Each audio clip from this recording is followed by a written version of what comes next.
Welcome to the Coachzing Show, helping you work less, earn more, and reach more people through creative content marketing. Join the Coach Zingers community, where the world's best coaches, therapists, authors, and speakers come together to discover the latest trends, forge powerful joint ventures, and grow their business together. Go to Coachzing.com/community to join. And now, here's your host, Doug Foresta. Hello, welcome back to the Coachzing Show. This is your host, Doug Foresta, and my guest today is David Riklan, and he is, I'll say a little bit about him in just a moment, but many of you might know him as the president and founder of Selfgrowthcom, especially many of you coaches and speakers out there, and we're going to be talking today about leverage, and I think this is a really important concept and something that you'll get a lot out of this episode. I do want to remind you as well that if you want to get a transcript of this episode, go ahead and join our Coach Zingers community. You can do that at coachzing.com/community, coachzing.com/community. So let me say a bit about David. I'll bring him right on. David Riklan is the president and founder of Self-Improvement Online, Inc., the leading provider of self-improvement and personal growth information on the internet. His company was founded in 1998 and now maintains multiple websites on self-improvement, natural health, marketing and sales, including Selfgrowth.com, selfgrowthmarketing.com, naturalhealthweb.com, and masteringtheworld.com. His premier self-improvement website, selfgrowth.com, gets over 2 million visitors a month. His company also publishes 3 email newsletters going out over 500,000 weekly subscribers on the topics of self-improvement, natural health, personal growth, relationships, home business, sales skills, and brain improvement. His first book, Self-Improvement, the Top 101 Experts Who Help Us Improve Our Lives, has been praised by leading industry experts as the encyclopedia of self-improvement. That book's success motivated him to continue publishing and books which seek to improve the lives of others. He has a degree in chemical engineering from State University of New York in Buffalo and has 20 years of experience in sales, marketing, management, and training for companies such as Hewlett-Packard and the Memory Training Institute. His interest in self-improvement and personal growth began over 20 years ago and was best defined through his work as an instructor for the Dale Carnegie Training, a performance-based training company. He is a self-professed self-improvement junkie and proud of it. His office is full of self-improvement books, CDs, and DVDs. He took his first self-improvement class in Evelyn Wood's speed reading course when he was 16 years old, and his interest hasn't ceased yet. And he lives and works in New Jersey with his wife and co-founder of Selfgrowth.com, Michelle Riklan. Together, they are impacting millions of people and are raising 3 wonderful children, Joshua, Jonathan, and Rachel. David Riklan, thank you for joining me. You're welcome, Doug. Thanks for having me on the show. Thanks. So yeah, I know people will be very interested in this episode. You've built up many people I know who are listening to this. I know many listeners are familiar with Selfgrowth.com, if not all of your websites. And I'm really curious about, we were talking a little bit before about, what's your favorite content marketing strategy for that you would recommend to people?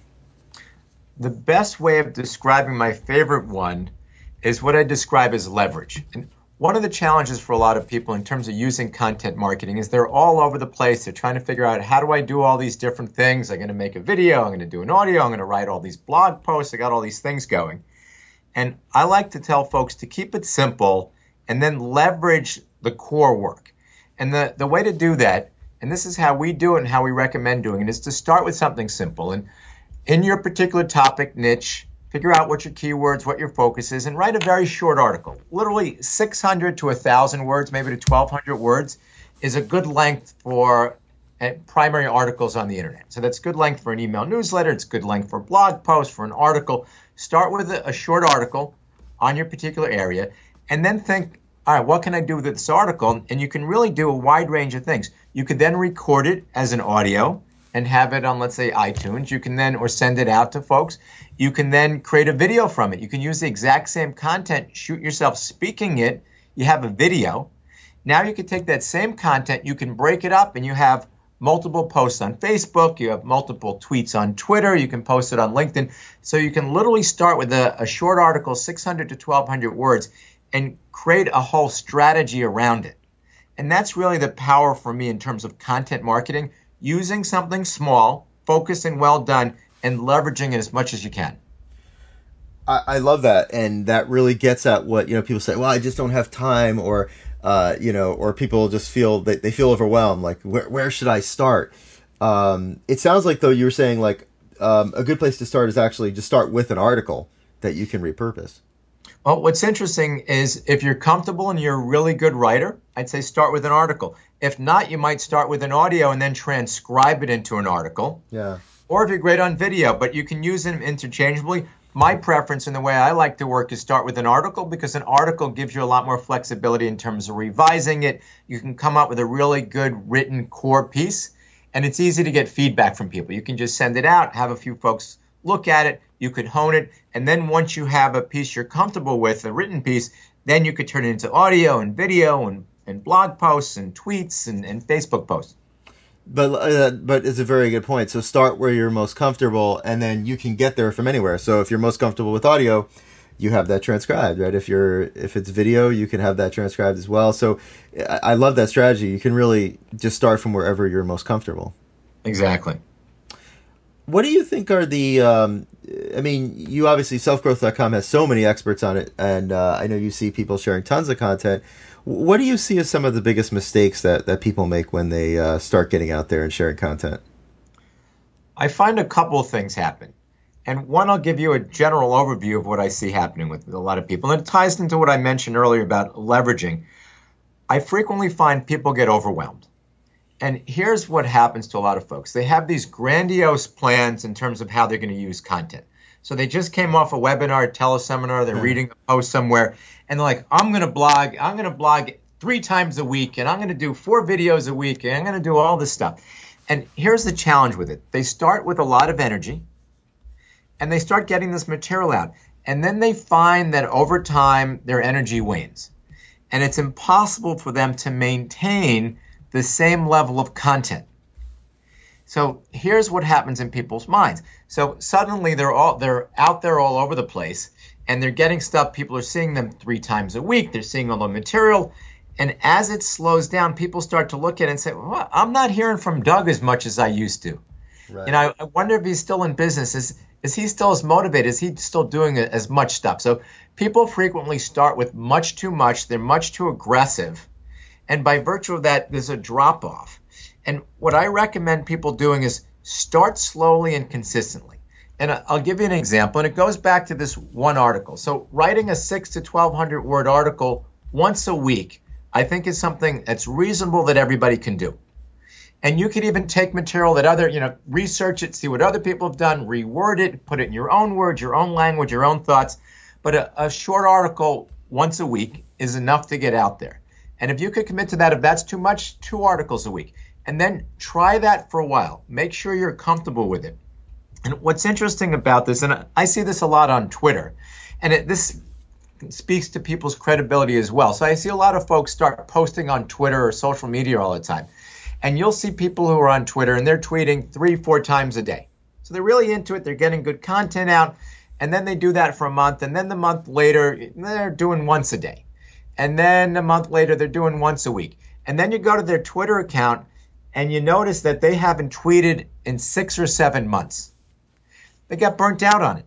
Yeah. And it sends a message. If somebody comes to your blog and sees all this consistency and then this huge drop-off, or they go to you're following you on Twitter and they see all this consistency and a big drop-off, it sends a very clear message. And the message is you're going out of business.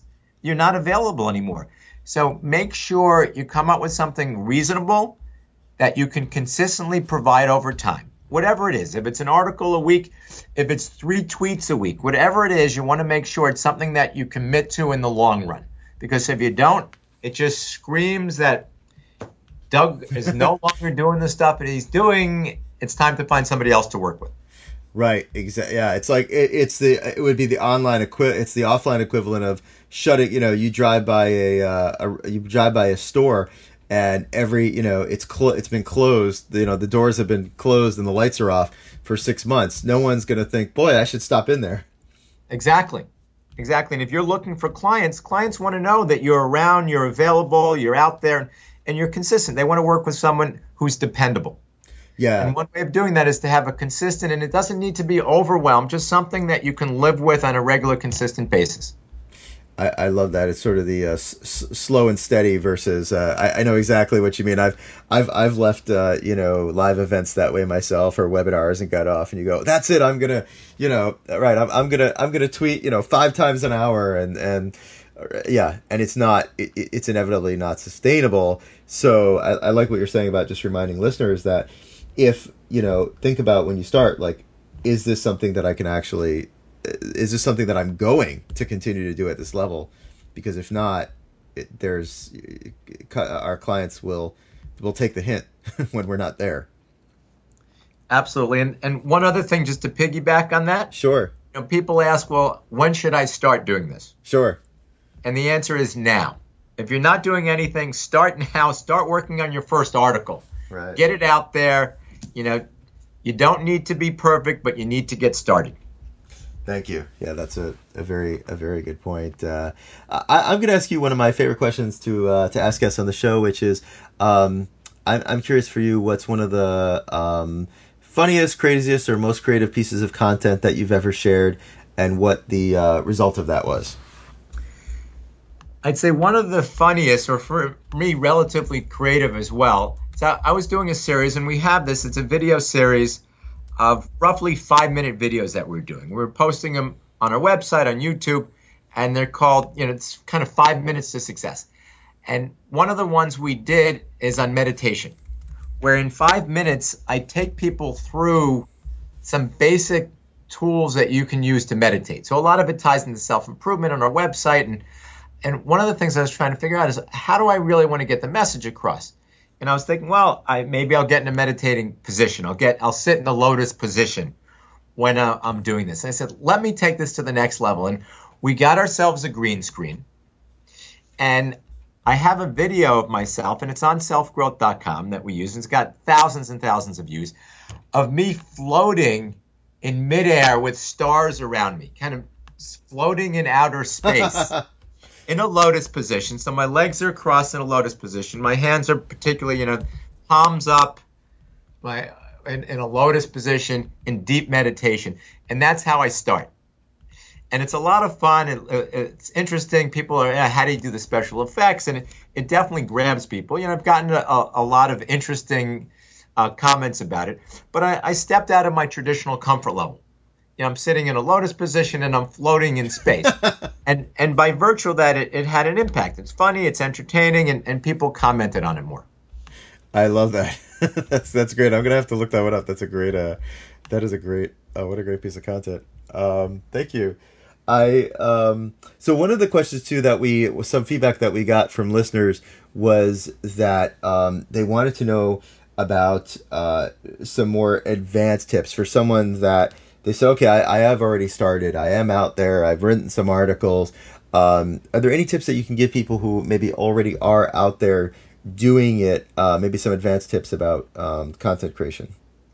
Absolutely. I'll give you some medium, and then I'll give you a very advanced tip for All folks. Right.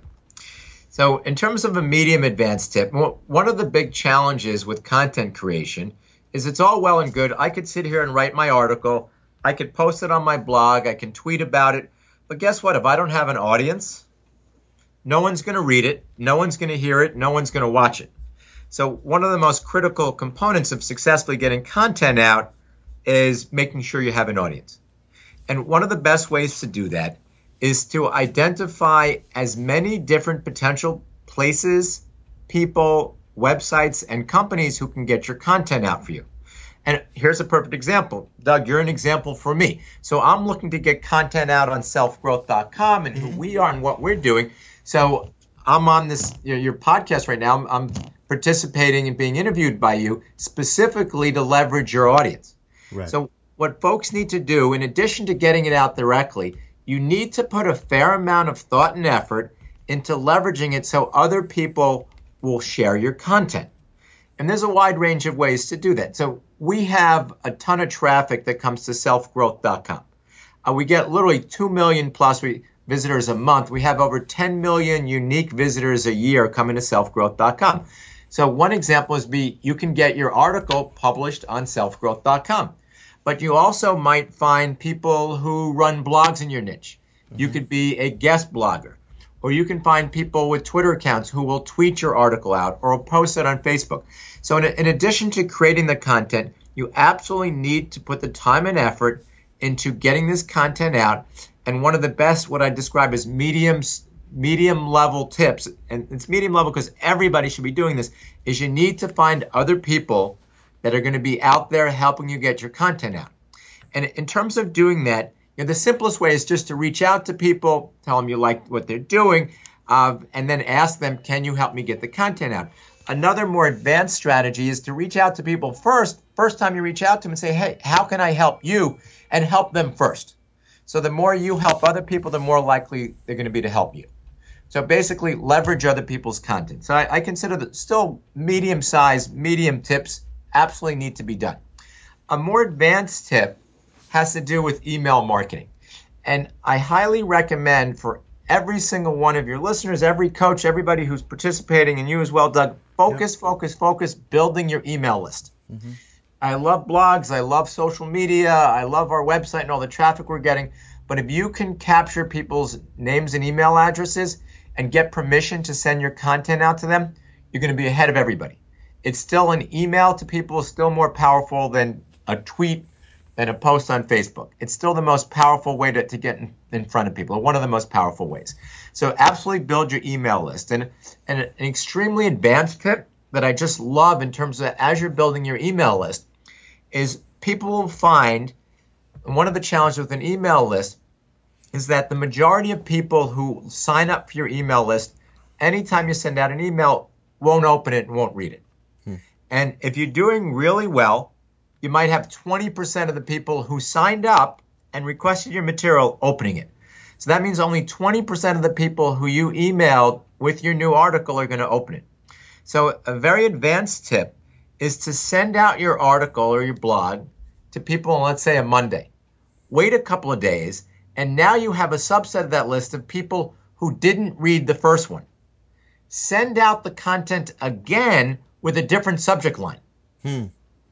But only send it to the people who didn't open. So you're not bothering the people who opened it the first time, and you're getting it out to new people. And they don't know that you sent the content before because they didn't read it in the first place. And that's a very advanced, but it's a very powerful tip. In many cases, you might get another 50% people opening and reading your content. Thank you. Those are some great tips. What do you actually, just a quick question for you about, I totally agree with you that email seems to still be much more powerful than any other way to connect with someone.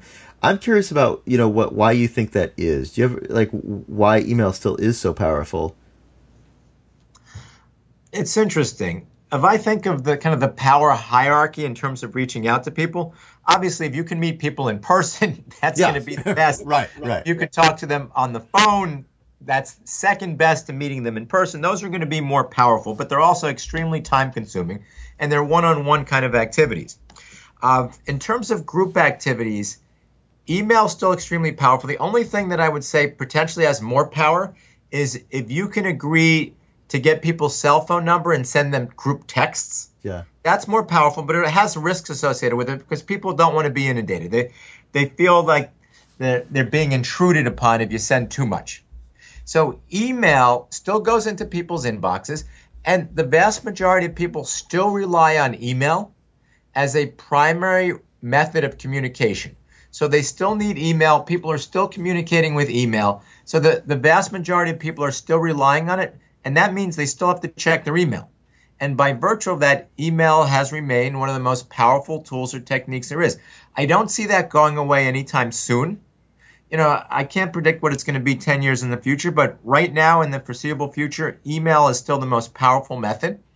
And for me, if you're using social media, also a powerful tool, I use it and recommend using it to get people on your email list because you still want to be able to email them, even if you're contacting them through social media.